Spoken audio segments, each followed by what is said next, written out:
Hello developers, স্বাগতম আপনাকে DevsDrive-এ। আজকের ভিডিও টপিক হচ্ছে HTML বেসিক স্ট্রাকচার। চলুন শুরু করা যাক।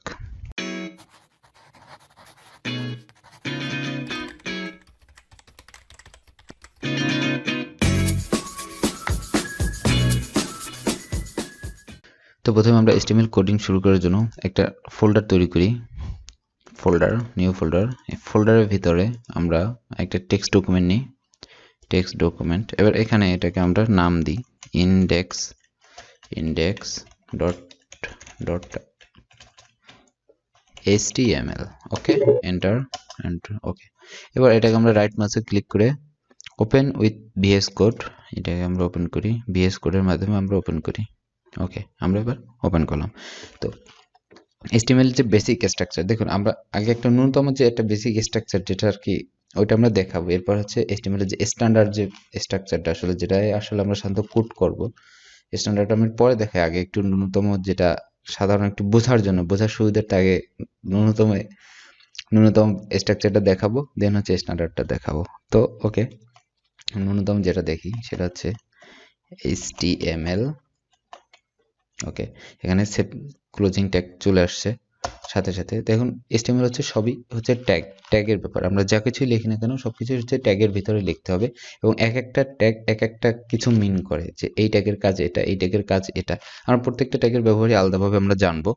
তো প্রথমে HTML ট্যাগ দিলাম। এবার HTML এই আপনার যত HTML এর সকল কোডই এই HTML ট্যাগের ভিতরে থাকবে, নট বাইরে, ভিতরে থাকবে এবং আলাদা আলাদাভাবে। তো HTML ভিতরে যেটা থাকবে প্রথমেই সেটা হচ্ছে হেড, HEAD। দেখুন চলে আসছে, আমি এন্টার ক্লিক করলাম, হেড। এখন এই হেডের ভিতরে আবার হচ্ছে মেটা ডাটা থাকে এবং হচ্ছে টাইটেল থাকে এবং হচ্ছে লিঙ্ক থাকে। এই হেডের ভিতরে এই জিনিসগুলো থাকে সাধারণত, এবং এখানে আপনি আবার স্ক্রিপ্ট অ্যাড করতে পারবেন, স্ক্রিপ্ট। ওকে, এরপরে হেডের পরে যেটা থাকে সেটা হচ্ছে বডি।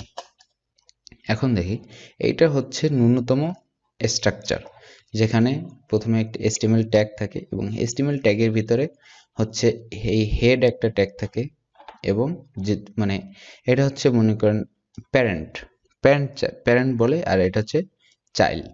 ঠিক আছে, তো এই HTML হচ্ছে প্যারেন্ট মানে বাবা, আর HTML এর ছেলে হচ্ছে এখানে হেড, তারপর হচ্ছে বডি। ওকে, তো দেখুন এখানে HTML এর হচ্ছে আপাতত দুটা চাইল্ড, একটা হচ্ছে হেড আর একটা হচ্ছে বডি। ওকে, তো দেখুন একটি ওয়েব পেজে যা কিছুই প্রকাশ করা হয়, মানে আমরা যেগুলো একটা ওয়েব পেজ ওপেন করার পর যেগুলো দেখতে পাই, সেই সব কিছুই হচ্ছে বডির ভিতরে থাকে। আর হেডের ভিতরে যেগুলো থাকে এগুলো আসলে আমরা দেখতে পাই না, বাট এগুলো হচ্ছে ব্রাউজার পড়তে পারে, এবং ব্রাউজারে এই হেডের ভিতরে যেসব ইনফরমেশন থাকে এগুলো হচ্ছে ব্রাউজার পড়ে হচ্ছে বিভিন্ন কিছু হচ্ছে, এটা হচ্ছে ব্রাউজারে আসলে ব্যবহৃত হয়। তো এটা হচ্ছে তাহলে HTML ভিতরে দুটি পার্ট আছে, একটা হচ্ছে হেড আর একটা হচ্ছে বডি। এবং দুটো HTML এর ট্যাগগুলো হচ্ছে, এগুলো প্রত্যেকটা হচ্ছে এক একটা ট্যাগ। যেমন এটা হচ্ছে HTML ট্যাগ, এটা হচ্ছে হেড ট্যাগ। হেড ট্যাগে কি হচ্ছে, এখান থেকে শুরু হয়েছে এখান থেকে শেষ হয়েছে, এবং হেড ট্যাগের ভিতরে অর্থাৎ শুরু এবং শেষে এই হেডের ভিতরে যা থাকবে সেটা হচ্ছে শুরু এবং শেষের যে স্টার্ট ট্যাগ এবং স্টার্টিং ট্যাগ এবং ক্লোজিং ট্যাগের ভিতরে হচ্ছে আমার সেগুলো লিখতে হবে। আবার বডি ট্যাগের ভিতরে যদি আমরা কিছু লিখি, যেমন হ্যালো ডেভস। ওকে, তো এটা হচ্ছে বডির ভিতরে থাকবে। তো এটা ছিল হচ্ছে বেসিক স্ট্রাকচার, মানে হচ্ছে বেসিক বলতে আর কি বোঝানোর জন্য। কিন্তু স্ট্যান্ডার্ড যে স্ট্রাকচারটা আসলে, যেটা আসলে এই স্ট্রাকচার হচ্ছে আমরা বোঝার জন্য, কিন্তু স্ট্যান্ডার্ড যেটা আসলে আমরা কোডে লিখবে, অরিজিনাল HTML কোডে লিখবো আমরা, সেটা দেখি। তো এখানে দেখুন এটা হচ্ছে ঠিকভাবে সাজাতে আমরা প্রত্যেকটা আলাদা আলাদা করে করতে হয়, কিন্তু সব HTML কোডে বেসিক যে স্ট্যান্ডার্ড স্ট্রাকচারটা সেটা সব জায়গায় সেমই হয়। সুতরাং বারবার লেখা আসলে অনেকটা ঝামেলার ব্যাপার। তো এর জন্য VS কোডে এমিট একটা অপশন, মানে বিল্ডিং এমিট আছে, অর্থাৎ আমরা লিখতে হবে না যে প্রত্যেকটা আলাদা আলাদাভাবে, কারণ এটা সব কিছুতে একই। তো এটা দেয়া আছে VS কোডে বিল্ডিং তৈরি করে। তো আমি যদি শিফট প্রেস করে অন অন বাটন প্রেস করি, তাহলে হচ্ছে শিফট প্রেস করে একসাথে অন প্রেস করলাম, তো তাহলে আমার এখানে একটু বিশেষ চিহ্ন আছে। এখন এখানে এখানে দেখেন এমিট এব্রিভিয়েশন এই জিনিসটা শো করতেছে, যাই শো করুক, তো আমরা এটাকে এন্টার, হিট এন্টার, এবং সাথে সাথে দেখুন এখানে যে বেসিক স্ট্রাকচার, পুরো স্ট্রাকচারটা আমার হচ্ছে এখানে শো করতেছে। তো এখানে হচ্ছে এটা হচ্ছে HTML এর মেইন স্ট্রাকচার, এবং আমরা এটার ভিতরে হচ্ছে সবসময় কোড লিখবো, এবং এটা হচ্ছে স্ট্যান্ডার্ড স্ট্রাকচার, স্ট্যান্ডার্ড। তো দেখুন এখানে প্রথমে আছে হচ্ছে ডক টাইপ HTML, যেটা আমি আগে দেখাইনি, কিন্তু এখানে স্ট্যান্ডার্ড বলে এটা আছে। তো ডক টাইপ HTML, দেন HTML এর সাথে আবার এই একটা জিনিস আছে, এরপর হচ্ছে মেটার ভিতরে কিছু ইনফরমেশন আছে, আমরা প্রত্যেকটাই বুঝবো এক এক করে। তো আমাদের মাথায় রাখতে হবে যে HTML ভিতরে দুটা পার্ট, একটা হচ্ছে হেড পার্ট HTML ট্যাগের ভিতরে, এবং আরেকটা হচ্ছে বডি পার্ট। আমরা একটু এন্টার দিয়ে এটাকে আলাদা করি, একটু দূরে সরিয়ে এটাকে একটু আলাদা করি। দেখুন এখানে হচ্ছে এই বডি পার্ট, এখানে হচ্ছে হেড পার্ট, এবং উপরে আরেকটা জিনিস দেখতে পাচ্ছি নতুন, এটা হচ্ছে ডক টাইপ HTML। তো what is doc type HTML? Doc type HTML হচ্ছে অর্থাৎ HTML এর একটা পরিচিতি, অর্থাৎ এটা HTML অনেকগুলো ভার্সন আছে, ঠিক আছে। এখন বর্তমানে আমরা হচ্ছে HTML5 ইউজ করতেছি, এবং সকল বর্তমান যেসব HTML কোড লেখা হয় সবটাই HTML5 লেখা হয়। তো এক্ষেত্রে এই ডক টাইপ HTML এটা হচ্ছে মিন করতেছে যে HTML5 আমরা কোড করতেছি। আমরা যদি এর আগের ভার্সন HTML4.1 বা অন্যান্যগুলো যদি আমরা দেখতে যাই, তাহলে দেখুন এখানে দেখুন এটা হচ্ছে HTML, এই যে HTML4.1, এখানে এই ডক টাইপটা ব্যবহার করা হতো। HTML4 ট্রান্সলেশন এই ডক টাইপ ব্যবহার করা হয়, এই ডক টাইপ XHTML এর জন্য এই ডক টাইপ ব্যবহার করা হয়, কিন্তু HTML5 এ শুধু অনলি ডক টাইপ HTML ব্যবহার করলেই হচ্ছে।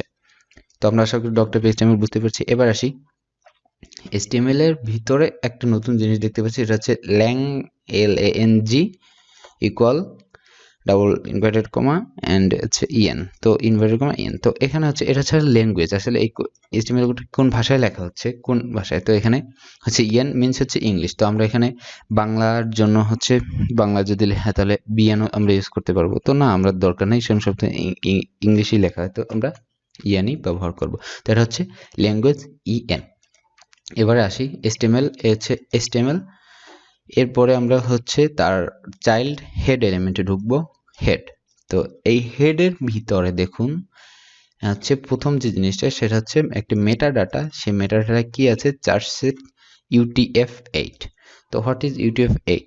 UTF-8 হচ্ছে অর্থাৎ স্ট্রাকচার, ক্যারেক্টার, সিম্বল এবং অন্যান্য আর কি একটি স্ট্যান্ডার্ড ব্যাপার হচ্ছে, যদি কোনো একটি সবকিছু একটা রুলের ভিতর থাকলে সেই জিনিসগুলো ভালো হয়। দেখুন UTF-8 হচ্ছে একটা সিস্টেম, যে সিস্টেম হচ্ছে কি অর্থাৎ ক্যারেক্টার, সিম্বল, এইগুলো একটা প্রকাশের জন্য, যেমন ক্যারেক্টার ABCD সিম্বল, দাড়ি কমা ফুল স্টপ, অর্থাৎ এই যে ক্যারেক্টারগুলো এইগুলো হচ্ছে বা ক্যারেক্টার সিম্বল, এইগুলো প্রকাশে একটা নির্দিষ্ট মান থাকে, এই মানটা হচ্ছে এই UTF-8 এর মাধ্যমে হচ্ছে এটা প্রকাশ করা হয়। অর্থাৎ এটুকু বুঝলেই হবে, আসলে এখানে আপনার কোনো কাজ নাই, জাস্ট এগুলো থাকবে, আপনি জাস্ট আপনার কোডিং এর কাজগুলো সব এখানে ভিতরে করতে হবে, জাস্ট এটা একটু বোঝার জন্য। এরপর আসে এরপর আরেকটা মেটাডাটা আছে, সেটা হচ্ছে যার নাম হচ্ছে viewport and content width device width হচ্ছে device width and initial scale হচ্ছে 1। তো আসি এবার viewport. What is viewport? Viewport হচ্ছে আমরা HTML কোড করার পরে যখন HTML কোডটা রান করা হয় এবং আমরা ব্রাউজারে যে অংশটা দেখতে পাই, সেই যে ব্রাউজারে যে দেখতে পাই ওইটাই হচ্ছে আসলে ভিউপোর্ট। ওই যে আমরা এবং স্ক্রিনে ব্রাউজার ওপেন করার পরে স্ক্রিনের ভিতরে যে জিনিসটা দেখতে পাই ওটা হচ্ছে ভিউপোর্ট। তো ভিউপোর্ট বিভিন্ন ধরনের হয়। ভিউপোর্ট বিভিন্ন ধরনের হয় কিভাবে? সেটা হচ্ছে যখন আমরা ল্যাপটপ বা ডেস্কটপ থেকে আমরা কোনো একটা ব্রাউজার ওপেন করি, সেখানে ভিউপোর্টটা অনেক বড় হয়, অর্থাৎ স্ক্রিন সাইজ অনেক বড় হয়, কিন্তু আমরা যখন ফোন থেকে কোনো ব্রাউজার পেজ ওপেন করি তখন সেটার ভিউপোর্ট আবার ছোট হয়, কারণ সেটা ফোন ছোট। এবং কিন্তু এই ভিউপোর্টটা, এই যে এই ভিউপোর্টে এখন এই যে কন্টেন্টগুলো আমরা ব্রাউজার পেজে প্রকাশ করি, এই ব্রাউজার পেজে দেখার জন্য যে কখনো আমরা কোড করি সাধারণত হচ্ছে কম্পিউটারই কোড করা হয়। তো কম্পিউটার কোড করা হলে ওটা শুধু কম্পিউটার আদলেই হচ্ছে ওই পেজটা তৈরি করা হয়। তো যখন যদি ওটা হচ্ছে যখন ফোনে বা বিভিন্ন মোবাইলে বা ট্যাবে যখন ট্যাবলেটে যখন ওপেন করা হবে তখন হচ্ছে ভিউ পোর্টটা ঠিক থাকে না, কখনো লেখা ছোট দেখায় বা বড় দেখায়। এই যে যেন সবসময় সবকিছুই যেন একটা ভিউ পোর্ট মেনে চলে, অর্থাৎ সব জায়গায় যেন মানে একটা ভিজেপের একটা নির্দিষ্ট পড়ার মতো যেন ওপেন হয়। যে এই কারণ হচ্ছে এই ভিউ পোর্ট ব্যাপারটা আসছে, যে এই ভিউ পোর্টের কন্টেন্ট ওয়াইড, এই যে কন্টেন্ট অর্থাৎ আমরা যে বডির ভিতরে যে কন্টেন্টগুলো থাকবে এই কন্টেন্টটা হচ্ছে ডিভাইস ওয়েটের সমান হবে, অর্থাৎ এর যে ওয়েটটা এটা ডিভাইস ওয়েটের সমান হবে, অর্থাৎ কখনো ছোট বা বড় দেখাবে না, অর্থাৎ খুব বড় দেখাবে না। যেমন একটি এখানে ডেস্কটপের জন্য একটা কোড লিখলাম, ওটা তো সাধারণত ওইটা যদি ধরুন এবার ওই ডেস্কটপের ওই স্ক্রিন সাইজটা আমি ফোনে কতটুকু দেখাবে, আসলে অনেক বড় দেখাতে পারে বা অনেক ছোট দেখাতে পারে, কি হবে আসলে কে জানে। তো এটা আসলে ডিভাইস ওয়েট বরাবর দেখাবে, তো অনেক বড় বা অনেক ছোট দেখাবেন। এবং initial scale on point. Initial scale হচ্ছে জুম লেভেল, অর্থাৎ সবসময় একটা আমরা যাই লিখি না কেন এটা হচ্ছে একটা জুম লেভেল নির্দিষ্ট মাত্রা অন থাকে, এরপরে এটাকে জুম বাড়ানো বা কমানো হয়, সেটা হোক কোডিং এর মাধ্যমে হোক বা হচ্ছে অন্য কোনো সিস্টেমে হোক, বাট এই জুম লেভেলটা সবসময় যাতে অন থাকে, অর্থাৎ বেশি বড় বা বেশি ছোট যেন না দেখায়, একটা নির্দিষ্ট পরিমাণ জুম লেভেলটা থাকে, এটার জন্য হচ্ছে ইনিশিয়াল স্কেল অন। এবার আসি মেটার আরেকটা ডাটা, সেটা হচ্ছে HTTP কি ইটিসি আছে দেখুন, অ্যান্ড কন্টেন্ট হচ্ছে IETC। তো এই যে ব্যাপারটা এটা হচ্ছে আসলে মাইক্রোসফটের যে ব্রাউজারটা আছে ইন্টারনেট এক্সপ্লোরার, এই ইন্টারনেট এক্সপ্লোরার হচ্ছে আসলে এটা আসলে অনেক একটা বাজে ব্রাউজার। তো এই ব্রাউজারের যদি ব্রাউজার ভার্সনে যদি ইন্টারনেট এক্সপ্লোরার 8 এবং হচ্ছে ইন্টারনেট এক্সপ্লোরার 9 এই দুইটা জিনিসের যদি আপনি পেজটা রান করাতে চান তাহলে অবশ্যই আপনাকে এই মেটাডাটাটা ইনক্লুড রাখতে হবে, কারণ এই মেটাডাটা হচ্ছে ওই ব্রাউজারে হচ্ছে 9 এবং 8 ভার্সনের ওই ব্রাউজারে রান করতে আর কি রান করানোর জন্য আর কি দরকার হয়। তো আর আপনি অবশ্যই একজন ডেভেলপার চাইবেন যে আপনার সব ব্রাউজারে যেন আপনার পেজটা রান করে, তো সুতরাং অবশ্যই এটা আমাদের দিতে হয়। যদি এখন ব্রাউজার অনেক আপডেট হয়ে গেছে, সবাই আপডেট ব্রাউজার ব্যবহার করে, তো যদি কেউ একজন করে থাকে তার হয়তো আপনার পেজটা রান হতে সমস্যা হইতেই পারে, তো সেক্ষেত্রে অবশ্যই এটা দেওয়া প্রয়োজন। তো এবারে আসি টাইটেল ব্যাপারটা হচ্ছে অর্থাৎ আপনি যে পেজটা হচ্ছে লিখবেন বা যে পেজটা আর কি কোড করবেন, তো ওইটা যখন ব্রাউজারে রান হবে তো ওই পেজটার টাইটেলটা কি হবে। তো টাইটেল দেখুন এখানে কি আছে, ডকুমেন্ট। আচ্ছা আমরা পেজটা এবার রাইট মাউসে ক্লিক করে ওপেন উইথ লাইভ সার্ভার সরাসরি আমি ব্রাউজার ওপেন করি। তো ওপেন কিন্তু দেখুন এখানে লাইভে যাচ্ছে না, কারণ হচ্ছে আমাকে বলতেছে এটা হচ্ছে একটা ফোল্ডার সহ হচ্ছে ব্রাউজার এই ভিজুয়াল স্টুডিও কোড ওপেন করতে বলতেছি, দেন হচ্ছে এটা রান করবে। তো এখন আমি কি করতে পারি সেটা হচ্ছে আমি এখান থেকে কেটে দিই, আমার অটো সেভ আছে, তার মানে আমরা যেটা করতেছিলাম পুরোটাই সেভ থাকবে, তো সমস্যা নাই। আমরা কেটে দিয়ে বের হয়ে এখান থেকে এই যে ফোল্ডারটা আমরা তৈরি করেছিলাম, এই যে এই ফোল্ডারটা আমরা ওপেন করি সরাসরি। ওকে, এখন ফোল্ডার ওয়েলকাম নোটটা কেটে দিই, দেখুন এই ফোল্ডারে আমরা index.html আছে। তো ওকে, index.html জুম করে নিই। এবার আমরা রাইট মাউস ক্লিক করে open with live server, yes, এবার লাইভ সার্ভারে ওপেন হচ্ছে। তো যেখানে ছিলাম আমরা টাইটেল, তো এইখানে আমার পেজের কি টাইটেল হবে সেটা হচ্ছে শো করবে হচ্ছে, আচ্ছা এই টাইটেলটা হচ্ছে এই টাইটেলের ভিতরে যে লেখা থাকবে সেটা হচ্ছে আমার পেজের টাইটেলে শো করবে।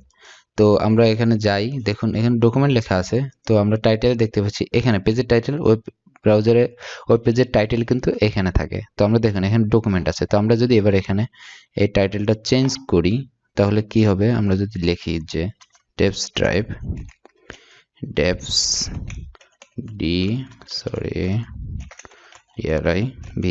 DevsDrive লিখছি, অটো সেভ থাকার কারণে আমাদের সেভ করতে হচ্ছে না, আমরা সরাসরি লাইভ সার্ভারে এখানে চলে যাই। দেখুন আমার টাইটেলটা এবার কিন্তু চেঞ্জ হয়েছে এবং এখানে DevsDrive লেখা দেখতে পাচ্ছি। ওকে, DevsDrive। তো এটাই হচ্ছে টাইটেলের কাজ, যে এখানে টাইটেলটা শো করে। এবার এইখানে হেডের ভিতরে আমরা আর কিছু অ্যাড করতে পারি, সেটা হচ্ছে লিঙ্ক। What is link? এই লিঙ্কের মাধ্যমে অর্থাৎ আপনার পেজে যদি একটা HTML পেজে অনেকগুলো HTML আবার কানেকশন করা যায়, তো সেটা হচ্ছে প্রয়োজন পড়ে, কারণ একটা HTML মানে এটা আসলে পরে আসলে দেখানো হবে। এখন এটার অর্থ তো ডিটেলসের দরকার নেই, জাস্ট এটুকু জেনে রাখুন যে লিঙ্ক আমরা ইউজ করতে পারি হেড ট্যাগের ভিতরে, কারণ এখানে HTML কানেকশন করার জন্য, আবার CSS স্টাইল অ্যাড করার জন্য আমরা হচ্ছে লিঙ্কের মাধ্যমে আমরা করতে পারি, এবং আমরা এখানে স্ক্রিপ্টও ইউজ করতে পারি। ঠিক আছে, জাভাস্ক্রিপ্ট এটাও আমরা ইউজ করতে পারি এই হেডের ভিতরে। তো সাধারণত আমরা হেডের ভিতরে এই এতগুলো জিনিস ইউজ করি, কিন্তু এই হেডের ভিতরে যাই থাকবে তা আপনার ব্রাউজার পেজে, অর্থাৎ পেজে কখনোই মানে এটা শো করবে না। দেখুন এখানে কিছুই শো করতেছে না, আমরা ওখানে যা খুশি তাই করি না, কারণ হ্যাঁ টাইটেলটা এখানে শো করতেছে, বাট এই ব্রাউজার মেইন পেজের ভিতরে কোনো কিছুই শো করবে না। যা এই মেইন পেজের ভিতরে যা শো করবে তা হচ্ছে আপনার এই বডির ভিতরে যা কিছু লেখা হবে, এই যে এই বডির ভিতরে যা কিছু লেখা হবে সেটাই শুধু আপনার পেজে শো করবে। তাহলে বডিতে আমরা কিছু এবার আছি, তাহলে হেড পার্ট শেষ হলো, HTML ভিতরে হেড পার্টটা শেষ হলো। এবার হচ্ছে বডি পার্টে আসি। বডি পার্ট, এই বডি পার্টের ভিতর হচ্ছে আপনি আপনার পেজে কি দেখাতে চাচ্ছেন সেটা হচ্ছে বডির ভিতরে লিখবেন, এবং সেটা হচ্ছে সরাসরি এখানে শো করবে। এখন এই বডিতে আপনি বিভিন্ন আরো অন্যান্য ট্যাগ ব্যবহার করে, যেখানে ছবি ট্যাগ আছে, ইমেজ ট্যাগ, অর্ডার লিস্ট আছে, আনঅর্ডার লিস্ট আছে, এটাতে ব্যবহার করে আপনার যেটা প্রয়োজন হয় আপনার পেজটা হচ্ছে সাজানোর জন্য, সবকিছু স্ট্রাকচার দেওয়ার জন্য, অবশ্যই এটা স্ট্রাকচার দেওয়ার জন্য, এটার জন্য যা প্রয়োজন হবে সবকিছু এই বডির ভিতরে কোড করে আপনার হচ্ছে সেটা হচ্ছে এখানে দেখা যাবে। সাধারণত আমরা এখানে লিখি জাস্ট বডির ভিতরে যে হ্যালো ডেভস, ওকে। তো আমরা এখানে সাথে লাইভ সার্ভার থাকার আমরা সাথে দেখতে পাচ্ছি যে হ্যালো ডেভস, ওকে। তো এখানে আমরা যাই লাগবো না কেন সবকিছু এখানে যে ABCD, ওকে, দেন এটেছি সবকিছু এখানে। এখানে আমরা হচ্ছে লাইন বাদ দেওয়ার জন্য একটা লাইন, নিচের লাইন আনার জন্য পেয়ার ট্যাগ ইউজ করলাম। এখন আমরা এটা নিচের লাইনে দেখতে পাচ্ছি, এটাকেও আমরা নিচের লাইন আনার জন্য পেয়ার ট্যাগ ইউজ করলাম। তো এটা আমরা এই যে নিচে দেখতে পাচ্ছি। তো সব ব্যাপারটা হচ্ছে দাঁড়াচ্ছে যে হচ্ছে হেড HTML এর ভিতরে আমরা দুইটা পার্ট, এটা হচ্ছে হেড পার্ট এবং হচ্ছে বডি পার্ট, এবং এই হেড এবং বডির ভিতরে হচ্ছে আমরা সবকিছু, হেডের পার্ট হচ্ছে আলাদা একটা কাজ করবে, এখানে মেটা থাকে, টাইটেল, স্ক্রিপ্ট, etc, অ্যান্ড বডির ভিতর হচ্ছে আমরা যেটা লিখবো ওটা হচ্ছে শো করবে, এবং আমাদের এটা হচ্ছে তো আশা করি HTML বেসিক স্ট্রাকচার এবং কি আসলে পুরো ধারণাটা পেয়েছেন। তো ধন্যবাদ সবাইকে।